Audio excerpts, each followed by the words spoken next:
Good afternoon viewers, especially children. As we are all aware that NCERT has come out with the new textbook based on NCF 2005. Today we are going to discuss about science textbook of class 10th, where we will talk about chemical reactions and equations. So we are going to discuss this, and we have with us Dr. Alka Mehrotra and Professor R.S. Sindhu. I am Anjani Kaul from Department of Education in Science and Mathematics, NCERT. Before starting the discussion, let me briefly tell you what all is there in this particular chapter. Well, children, in class 7th and 8th, in class 9th, you are little aware about chemical changes, where in class 10th we are discussing about these chemical changes in detail. And apart from this, we will talk about balancing of equation, why we should balance the equation, why balancing of equation is important. And then we will discuss about different chemical reactions such as combination reaction, decomposition reaction, double displacement reaction, oxidation reaction. And if you go through this chapter, you might have seen that we have tried to relate the introduction related to the daily life situation. Before I exactly ask the question to one of our experts, I would like to throw some light on this, that for symbols and formulas you have read till class 9th. In class 8th you have you know more about word equation, whereas in class 9th you are more aware about symbols and how to make formulas and all. Now, balancing of equation we have introduced first time in class 10th. So, before that I will ask Dr. Alka that since children, they are aware, little bit aware about chemical reactions till class 8, they have little idea, but can you please elaborate on this? What exactly are chemical reactions? Are these chemical changes? Yes, of course, these are chemical changes, and these occur when some heat changes, some light comes out, and sometimes sound also is seen in that. But it is not necessary that always a chemical change will accompany these changes, and moreover physical changes also accompany these changes. So, sometimes it is difficult to find out the difference between chemical change and physical change. So, to do that, we should know little bit about from our intuition. For example, if I say that fruit ripes, so there is always difference in the color of the fruit, unripe fruit, and color of the ripened fruit. So, from the color change we can say that there is chemical change. Similarly, if we say that this thing has burnt out and has become black, then also we can easily say that it is chemical change. But if I tear the paper and I would say I can't bring that back into the original form, then it is very difficult to say whether it is a chemical change or a physical change. In that situation, we have to decide how we should decide that it is a physical change or a chemical change. For that, we should know that whether the substance as such is changing, or some bonds are breaking into it, or some bonds are being formed into it. And if we know this thing in detail, then we can say that yes, of course, it is chemical change or a physical change. Apparently, it seems that tearing the paper is a chemical change, because we can't bring back the paper in original form so simply, and in general we classify physical change and chemical change in such a manner that we say that physical change is such a change in which we can bring about the original form of the substance. This means, can I interrupt you here? This means that while you are talking about a paper, you said, you gave this example right now. If I say that we have a paper, and the way you said if you tear it, this means this is a physical change, because we have not changed the state of that particular substance. But if I say if I burn it, then what do you think, that is this if I burn it and it will become a black in color, so then is it a chemical change or a physical change? Of course, it is a chemical change because now it has changed into a new substance, that is carbon. In paper, sugar molecules are in a linear chain, which children will learn in the higher classes, not now, and that change, by tearing the paper, that change is not taking place in the chain length. But when we talk about burning of the paper, that becomes black because now it changes into carbon. So, that is of course a chemical change, that is not a physical change. Okay, well, the way I said in the beginning that Professor Sindhu, since you are the coordinator of textbooks of upper primary stage, you're very well, you know that children are aware about word equation till class 8th. And in class 9th, we are first time introducing symbols and, you know, formulas. Now, what I would like to ask you that when first time when you are doing it in the classroom, this particular balancing of an equation, first of all, I would like to know, do you think that we have to balance an equation? Yes, we have to balance equation because we know that mass can't be destroyed or created. So, that I mean that that is sort of conservation of mass is there. So, when substances react with one substance reacts with another substance, so products, mass of products, some mass of product would be equal to the some mass of reactants. So, that is needed, or in another way we can say that types of atoms on both sides, one particular type of one particular type of atoms on both sides should remain the same. So, naturally then mass would remain conserved. Yeah, very nicely you have said that about that reactants should be equal to products, but this means that you are talking about law of conservation of mass, which I think children they have already learnt in class 9. So, it will be easier for them to understand what exactly is balancing of an equation. I think that is why deliberately we have left some equations in between unbalanced.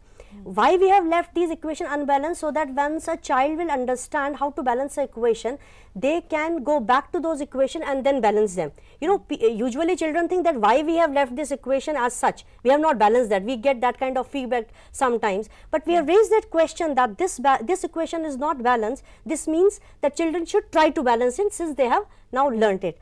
Now, sir, usually when we write an equation, which we have said in our textbook, that put a square, you know, don't write anything in the square, write somewhere on the other side, because at the end when we balance equation, we remove this box, you know, for easier way to learn. So, how a child should start actually, you know, look for an element which has got maximum atoms, or how to start that? So, first of all, we see in reactions and products which compound is having, which formula is having maximum number of atoms, and amongst those also which type of atom is having which type of element is having maximum atoms in that. So, we start with that. First we start balancing the number of atoms which in a particular case which are maximum. Okay. So, there are some cases we can simply take example of reaction of iron with water. So, Fe3O4 Fe reacts with H2O and it gives Fe3O4 plus H2. So, then we can balance it. So, in this case Fe3O4 is having maximum number of atoms, and in that oxygen, number of oxygen atoms is maximum. So, we start balancing the number of oxygen atoms on both sides, and then we proceed further in balancing other elements and number of atoms of other elements. Okay, when we once we balance the equation, then we try to write the you know, physical states, you know, in between the brackets we usually write physical states. Well, Dr. Mehrotra, do you think it is necessary to write you know, these physical states in between the brackets? Is it necessary, or we can skip that? Or if it is necessary, why? If not, why? If we write gases is G for gas, L for liquid, and S for solid, that means that we are telling the state, this is the thing, this is the convention that we do sometimes. But it is not always necessary to report all these things.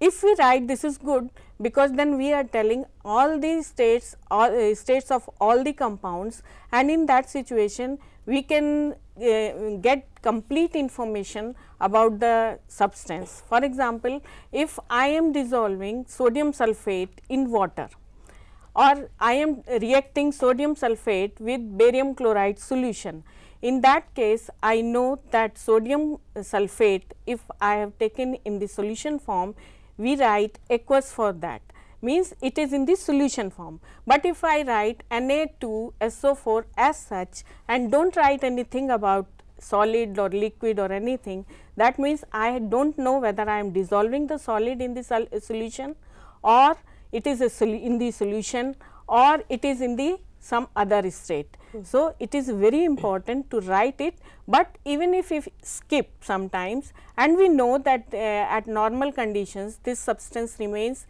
in the solid state, then it is understood that we have taken it. If the reactions are taking place in solutions, then also it is understood that it is aqueous form. It is not necessary in that case that we should write aqueous or something in that, well, but it will be nice if we write okay, it. I'll get back to you, but viewers, as you know that this program is specifically for the children, and we really welcome the questions which children will ask, and I am going to give you the toll free number, that is 10011219999, and the other number is 1800112199. I will repeat again, it is 1000112199 and the other is 1800112199. Please feel free to ask these questions, whatever questions you have, but please be concise to this particular topic. I am again repeating the topic. Those who have switched on their television little later, we are talking about chemical reactions and equations which are in class 10th science textbook of NCERT. Right now you said, Dr. Malhotra, that we talk, when we say L, this means water is there. When we say no, not L, okay. L means liquid. Okay. If we write AQ in the bracket, then that means it is in the solution, Okay. and that too in water. Okay. Aqueous means water. Okay. If there is some other solvent, in that case we write SL solvent, SL is the symbol for solvent, otherwise there is no need of writing. Okay. This means if I put it this way, that in class 10th, if we are asking them to write the physical states, then our children should really focus on that, because otherwise, because whenever you write equation, it is very difficult for them to write, you know, all the time in brackets, isn't it, Professor Sindhu? Yeah, right. Now, there is one more thing, you know, if you go through this chapter, you see that the way you said, Professor Sindhu, that we have reactants on one side and the products on other side, and then we have an arrow. So, sometimes we write, you know, on the top of the arrow or below the arrow, like atmospheric pressure or some temperature or some catalyst. What does it signify actually? Actually, that signifies that the conditions which are required for carrying out that reaction, maybe atmosphere, maybe catalyst, maybe some atmospheric pressure may be there, maybe temperature or pressure. So, these conditions are mentioned because there is a place for that, on above the arrow or below the arrow, we write these conditions. This means, suppose this means basically we are trying to put things together, you know, instead of writing a big paragraph, this much temperature and this is the catalyst. So, it is better to write on an arrow and put those conditions there. Okay, and Anjani, I would like to highlight one more thing about it. It is a shorthand notation for writing chemical formula. In fact, if we write very big paragraphs for a equation, it won't be easier for us to comprehend it. Therefore, it is a shorthand notation in chemistry, as and sometimes writing a paragraph, for writing a paragraph we write some symbols. Similarly, it is also a shorthand notation for writing chemistry. Yeah, this means that this is basic, that is why we say chemistry has its own language, you know. Yes. So, that is where you are putting it. Thank you very much. Now, Professor Sindhu, since we said that we are going to talk about you know, different reactions, we are covering combination reaction and other reactions. Let me start with this, how a child should understand what exactly is a combination reaction. In combination reaction, two reactants react together and one reactant, one product is formed. We can take example of H2 and O2, these react together and form water. H2 plus O2 will give H2O. So, that is that means Combination. these two elements are combined together to form a compound. So, that is a combination reaction. So, you mean to say that in combination reaction we are going to get always a single product? Yeah. I mean, since here combining of two elements is taking place to form one compound. So, that is combination. Okay. So, We can take another example, calcium oxide reacts with water, it gives calcium hydroxide. Okay, right now we are having a telephone call from Chennai, and please go ahead with your question, please. Chennai. We are looking forward to your question. Hello? Please feel free to ask the question. Hello? Hello? Well, I think we are How not you getting the referring to connectivity right now. Professor Sindhu, the way you said that combination reaction is like you talked about calcium oxide reacts with water to get for example, calcium hydroxide, and you know, since we have given it in a box item that whitewashing, you know, that kind of concept we have given as in whitewashing, that usually when we put it, it's a calcium hydroxide and gradually it combines with the atmospheric carbon dioxide and we get a shine, you know, on the walls. This I would like to highlight here, that we have given so many, you know, box items in between the textbook. These are non-evaluative, and why we have given this, we want the children to really understand certain things in depth if they want. We don't want to burden them unnecessarily, because these may be beyond their, you know, cognitive level, but if they want to know, they can read further. That is what we say in National Curriculum Framework 2005, that we can go little beyond textbooks if we want to know. Now, let me see that we are again getting a question from Chennai. Yes, please.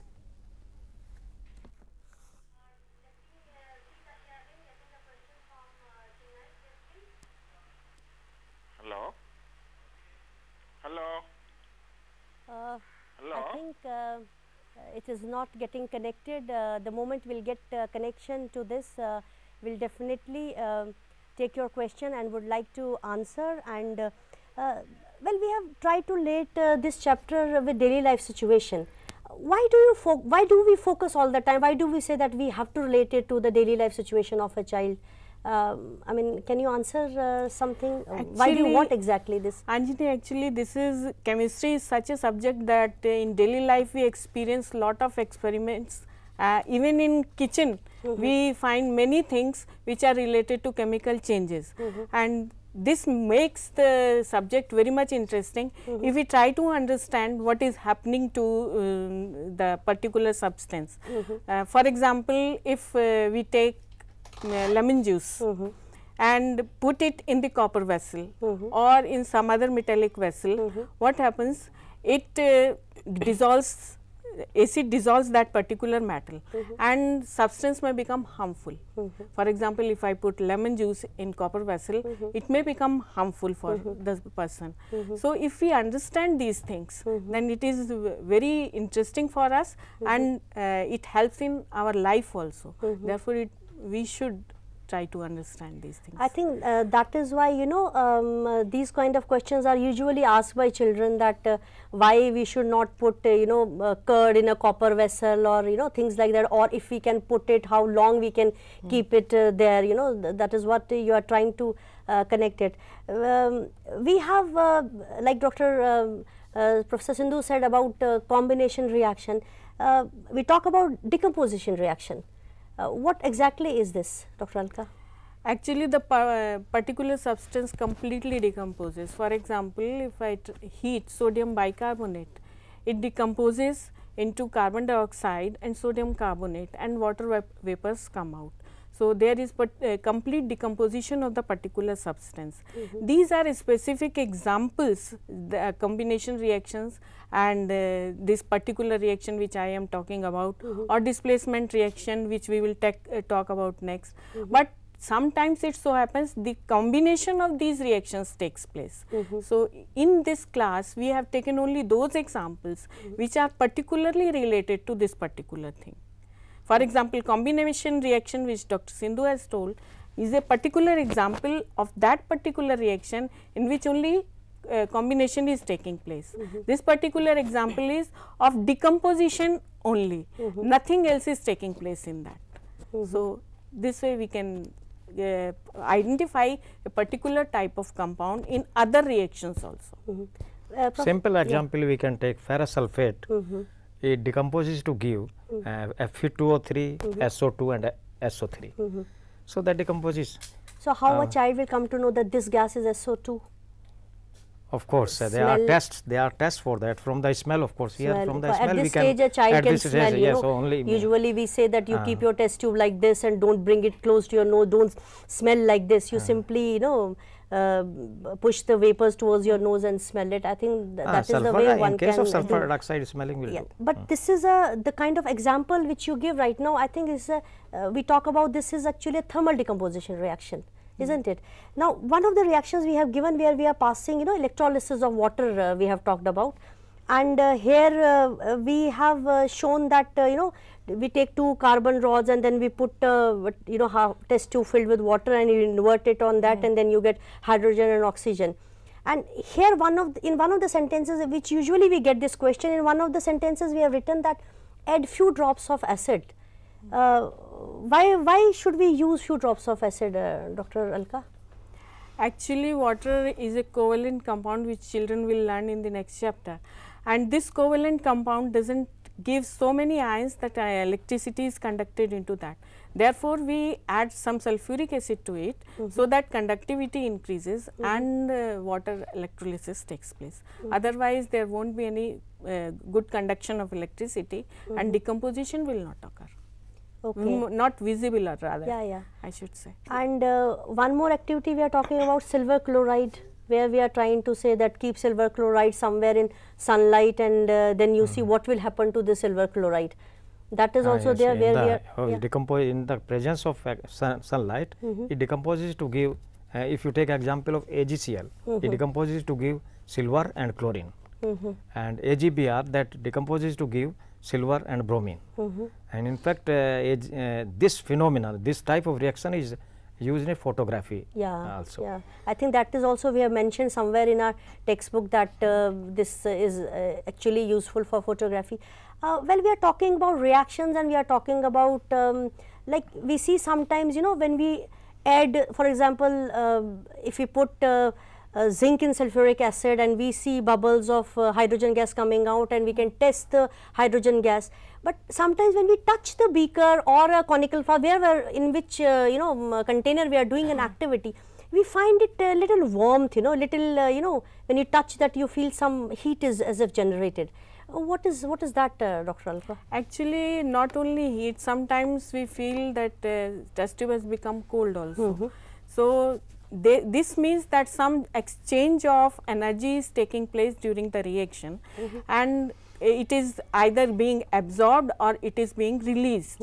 And when it is released, we find heating of the substance, and when it is absorbed, we find cooling effect. So, this way we say that exothermic reaction is taking place when energy is going out, coming out, and it is a endothermic reaction when energy is absorbed and cooling effect is seen. Professor Sindhu, I would like to ask one thing, like Dr. Alka said about exothermic and endothermic reaction. There is one reaction which I would like to specifically talk about is barium hydroxide and ammonium chloride. When we mix them together, we get a feeling of cold. When you touch the test tube or beaker, you feel a cold feeling is there, and we say that it is a endothermic reaction. Well, for this activity, we have to specifically take certain precautions for that. Can you please highlight on this issue? Actually, this is very important thing, and especially when we were talking about that we should mention the state. In a chemical reaction, we should mention the state of the substance. And if you ask some students, okay, I am writing this equation and you now perform this reaction. So, if we have not mentioned the state in that, it is bound to happen that students would be committing mistake in that case. Here, in fact, what we think is that we say mostly in chemical reactions at lower level, we say that you prepare the solution of one substance and solution of another one and react together, other substances are formed. Here case is totally different. Here we take solid barium hydroxide, solid ammonium chloride, and then a glass rod is taken, and then it is mixed together, and then in fact immediately after some time we will see that gas is evolving out, and if you touch the test tube in which we have taken these two substances, you will see that even your palm starts cooling. So, in this case it is required that we should have both the substance in solid state. And if we take it in a solution state? Yes, of course, you won't see any change. In fact, what happens is that if you take barium hydroxide, when you dissolve that in water, this is a physical change, and that is an exothermic physical change. And when you add ammonium chloride in water, that is endothermic physical change. So, these two changes have already taken place, and then when you add these together, reaction won't take place, because in most of the endothermic reactions small molecules emit out. That is an indicator of an endothermic reaction.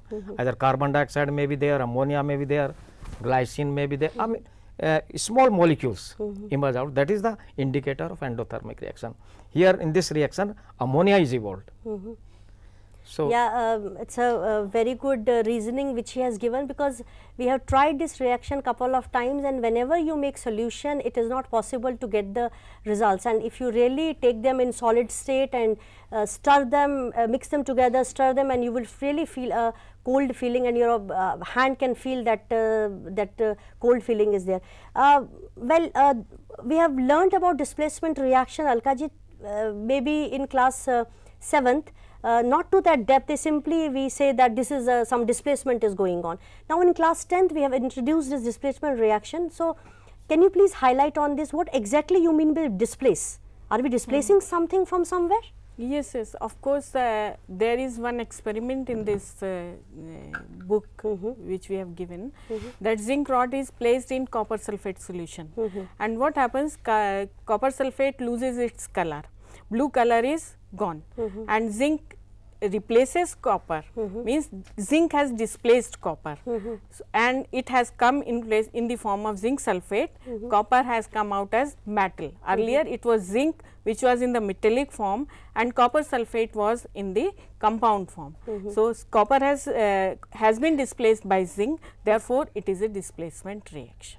Okay, since we are running short of time, and I think we have so many things still to discuss, and children in near future, whenever we will get an opportunity, we will interact with you back, and we will continue maybe this discussion, and if you can feel free, write to us whatever topics you would like us to introduce in near future.